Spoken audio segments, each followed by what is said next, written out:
अनुराधा के पति का अचानक एक बीमारी से देहांत हो गया। 5 बेटियों की जिम्मेदारी अनुराधा पर आ गई। देख अनुराधा, अब हम तेरा और तेरी बेटियों का बोझ अब और नहीं उठा सकते। इन्हें ले और यहाँ से निकल जा। पर भाभी, मैं इन 5 को लेकर कहाँ जाऊंगी? मेरा कोई ठिकाना नहीं। माँ बापू भी गांव में चल बसे। इस घर से मेरी यादें जुड़ी हुई हैं। मैं इस घर में बहू बनकर आई थी। विनोद के जाने के बाद आप इतना क्यों बदल गई? बदलना पड़ा। हमारा दिमाग खराब नहीं है जो अपने पैरों पर खुद ही कुल्हाड़ी मार ले। अरे आने वाले समय में तेरी ये 5 बेटियां बड़ी होंगी तो तू तो इनकी शादी की जिम्मेदारी हमारे मत्थे मर देगी। चल निकल यहाँ से। रहम करो भाभी, इतनी रात में मैं अपनी बच्चियों को लेकर कहाँ जाऊंगी? ये ऐसे नहीं मानेगी। तू आगे से हट, इसे मैं धक्का देता हूँ।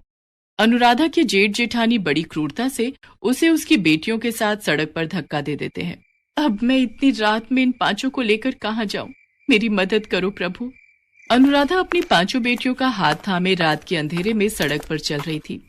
मम्मी, बहुत डर लग रहा है। अंधेरे में कुछ भी दिखाई नहीं दे रहा। चिंता मत करो, मैं तुम्हारे साथ हूं ना, डरो नहीं। मम्मी, अब हम कहाँ जाएंगे? ताऊ जी ताई जी ने तो घर से निकाल दिया।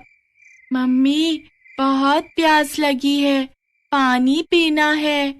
पूजा, तो इन 4 का ध्यान रख, हाथ पकड़ के रखना। मैं सामने नल से पानी भरकर लाती हूँ। अनुराधा अपनी बेटियों को सड़क के किनारे बिठाकर पानी लेने चली जाती है। तभी एक गुंडा अनुराधा के पास आता है और उसका हाथ पकड़ लेता है। क्या बात है, प्यास लगी है क्या?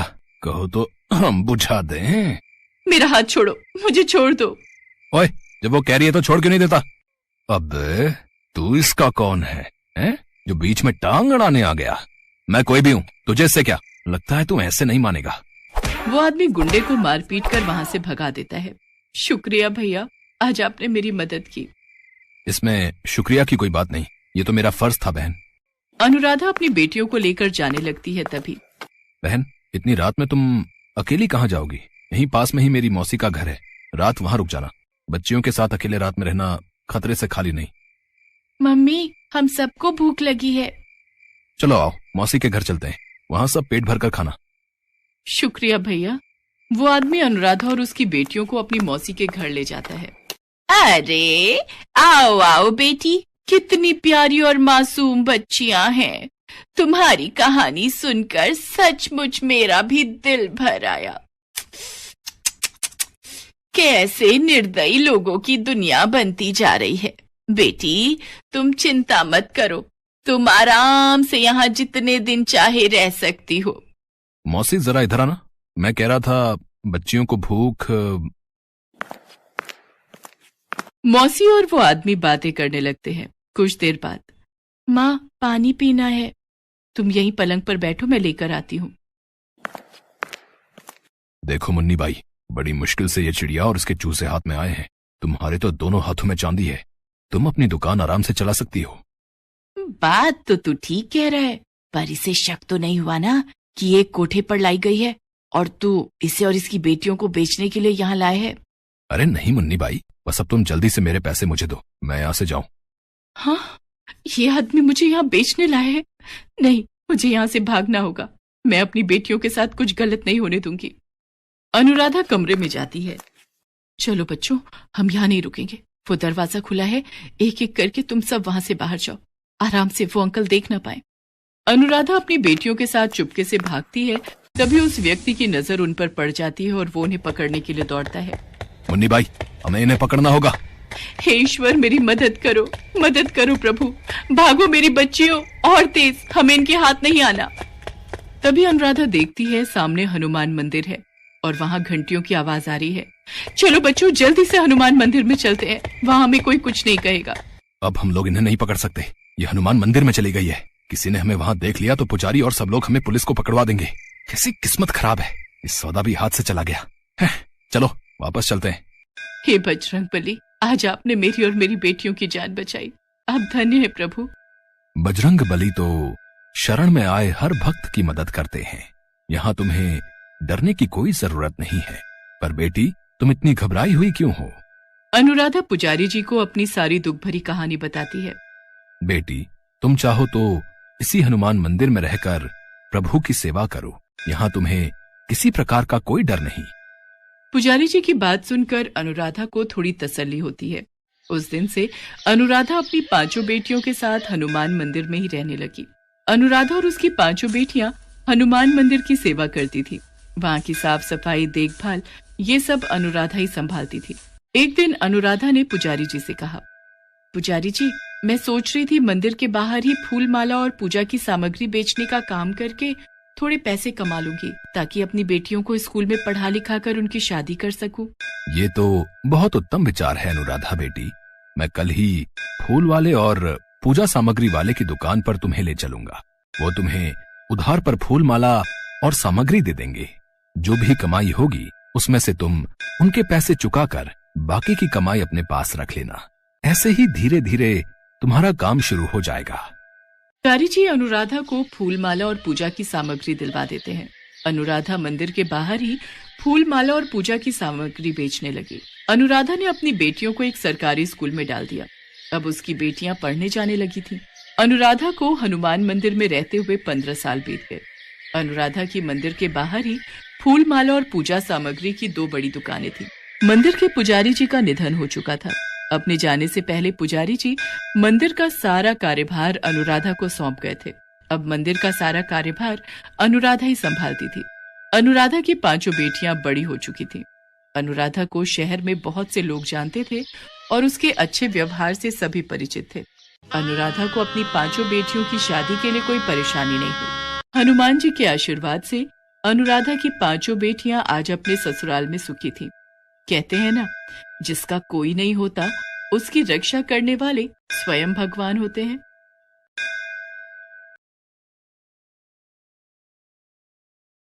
मानसी एक 8 साल की छोटी बच्ची, जिसके मम्मी पापा दोनों नहीं थे। वो अपने चाचा चाची के साथ रहती थी। मानसी, ओ मानसी, अभी तक तेरे से झाड़ू नहीं लगी और देख बारिश हो रही है। जाकर छत से सारे कपड़े भी उतार कर ला। अभी लाती हूँ चाची, बारिश बहुत तेज हो रही है, क्या करूँ? जल्दी जल्दी कपड़े उतार लेती हूँ, नहीं तो चाची फिर मारेंगी। दीपा बिटिया, ये ले तेरा दूध, वो भी बादाम वाला, गरम गरम पी ले, बारिश का मौसम है। चाची, कपड़े उतार कर रख दिए हैं, मुझे भूख लगी है, कुछ खा लूं? पहले बाजार जाकर ये सामान लाला की दुकान से लेकर आ, फिर कुछ खाना। चाची, बारिश बहुत तेज हो रही है, कुछ देर बाद चली जाऊं? बारिश इतनी तेज भी नहीं है जो तू बह जाएगी, चुपचाप लेकर आ सामान।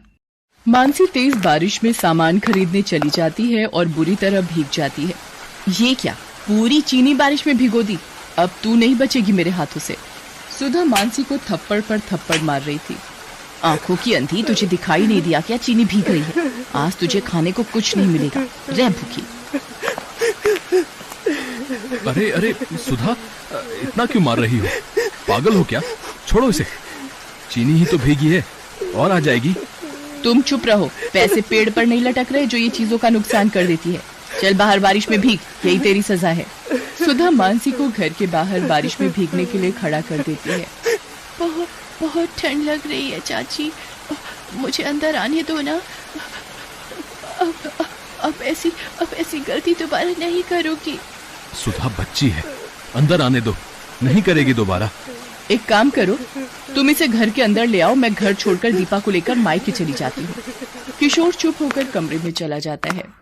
तकरीबन 1 घंटे बाद, दीपा, जा बोल दे मानसी को अंदर आकर बर्तन करेगी, सारे बर्तन जूठे पड़े हैं। मानसी, मम्मी बोल रही है अंदर आकर बर्तन धो ले। मानसी भीगे हुए कपड़ों में बर्तन धोने लगती है। भूखी प्यासी मानसी घर का सारा काम करती है। सुधा मानसी पर बहुत अत्याचार करती थी। एक दिन, हाँ भैया, मेरे पति काम से बाहर जा रहे हैं, पीछे से ये काम हो जाना चाहिए। ठीक है, मैं समय पर पहुंच जाऊंगा। किशोर किसी काम से शहर से बाहर चला जाता है। मानसी बेटा, चल तुझे बाजार से नई चप्पल दिला लाऊं, टूटी हुई चप्पल में घूम रही है। चाची, मेरे लिए नई चप्पल? ठीक है, मैं चलती हूँ। सुधा मानसी और दीपा के साथ बाजार जाती है। मानसी, तू यहाँ बैठकर चप्पल देख। भैया, दिखाना जरा चप्पल। मानसी, मैं जरा दीपा को सामने की दुकान से पानी की बोतल दिलाकर आती हूँ। सुधा मानसी को चप्पल की दुकान पर छोड़ जाती है। दुकानदार दूसरे ग्राहकों में व्यस्त हो जाता है। तभी, बेटा, आपका नाम मानसी है ना? आपकी चाची ने मुझे भेजा है। उन्हें घर जाना पड़ा। वो मुझे तुम्हें घर छोड़ने को बोल गई हैं। आओ, तुम्हें घर छोड़ देता हूँ। है अंकल, ये तो मेरे घर का रास्ता नहीं है, आप मुझे कहाँ ले जा रहे हो? ये रास्ता भी घर की ओर ही जाता है। जहाँ से ले जा रहा हूँ चुपचाप चल। मानसी व्यक्ति के हाथ पर काट कर हाथ छुड़ाकर भागती है। ए, रुक जरा। भागती कहाँ है? व्यक्ति मानसी का पीछा करता है। मानसी रोती हुई तेजी से भागती है। भागते भागते अचानक, आंटी, वो अंकल मेरे पीछे पड़े हैं, मुझे अपने साथ ले जा रहे हैं आंटी। डरो नहीं बेटा। अरे अब क्या करूं? ये लड़की तो गायब हो गई। मैडम, वो लड़की तो हाथ छुड़ाकर भाग गई। कैसी लड़की को पकड़ने के लिए तुमने बोला? मेरे पैसे वापस करो, जितने भी मैंने तुम्हें दिए हैं। लड़की को तुम संभाल नहीं सके, इसमें मेरी क्या गलती है? कोई पैसे वापस नहीं मिलेंगे। सुधा ने मानसी को उस व्यक्ति को बेच दिया था और उसके बदले 5 लाख रुपए लिए थे। उधर मानसी जिस महिला से टकराती है उनका नाम कौशल्या देवी था। मानसी डरी हुई थी तो वो उसे अपने साथ ले आई। आओ बेटा, अंदर आओ, डरो नहीं। माला, गुड़िया के लिए पानी लेकर आओ और कुछ खाने को भी। ये लो दीदी। ये कौन है? मैं बाजार से निकली तो ये बच्ची किसी आदमी से डरकर भाग रही थी और मेरे से टकरा गई। मानसी जब खाना खा लेती है तब, बेटी तुम्हारा नाम क्या है? आंटी, मेरा नाम मानसी है। मेरी चाची मुझे बाजार में अकेला छोड़कर चली गई और उन गंदे अंकल ने बोला कि वो मुझे घर छोड़ देंगे, पर वो अंकल मुझे कहीं और ले जाने लगे थे। मानसी रोते हुए कौशल्या को सारी बात बताती है। तुम यहाँ पर बिल्कुल मत घबराओ मानसी, अब तुम यहीं रहो, यहाँ तुम्हें डरने की कोई जरूरत नहीं। माला, मानसी की भी सभी बच्चों के साथ रुकने की व्यवस्था कर दो, ये अब हमारे अनाथ आश्रम में ही रहेगी। कौशल्या एक छोटा सा अनाथ आश्रम चलाती थी और मजबूर बच्चों की सहायता करती थी। उधर जब किशोर वापस आता है तो वो घर पर मानसी को नहीं पाता। किशोर सुधा से पूछता है, सुधा, मानसी दिखाई नहीं दे रही, कहाँ गई है? यहीं कहीं होगी। किशोर कमरे में चला जाता है, तभी सुधा को व्यक्ति का फोन आता है। दूसरे फोन पर किशोर दोनों के बीच की सारी बात सुन लेता है। शायद तुम जानती नहीं हो, कल्लू से पूरे एरिया में नाम से ही लोग डर जाते हैं। मुझ जैसे गुंडे से पंगा लिया है तुमने। देखो कल्लू, धीरे बोलो, मेरे पति वापस आ गए हैं। वो तुम्हारी आवाज सुनेंगे तो हम दोनों जेल में जाएंगे। मानसी के गायब होने का पता अगर किशोर को चल गया तो हम दोनों की खैर नहीं। मुझे कुछ नहीं सुनना, मेरे 5 लाख रुपए दो और मेरा हिसाब करो। ठीक है, मैं पैसे दे दूंगी, थोड़ा वक्त दो। सुधा फोन रख देती है। तभी, क्या तुमने मानसी को गुंडे के हाथ बेच दिया? सुधा, तुमने कितनी नीच हरकत की है। बेचारी बिन माँ बाप की अनाथ बच्ची को तुमने बेच दिया। सुधा, तुम एक औरत और एक माँ कहलाने के लायक नहीं हो। कहाँ रहता है वो गुंडा? मेरे साथ चलो, अभी बताओ उसका पता। किशोर सुधा को थप्पड़ मारता है और कल्लू गुंडे के घर पहुंचता है।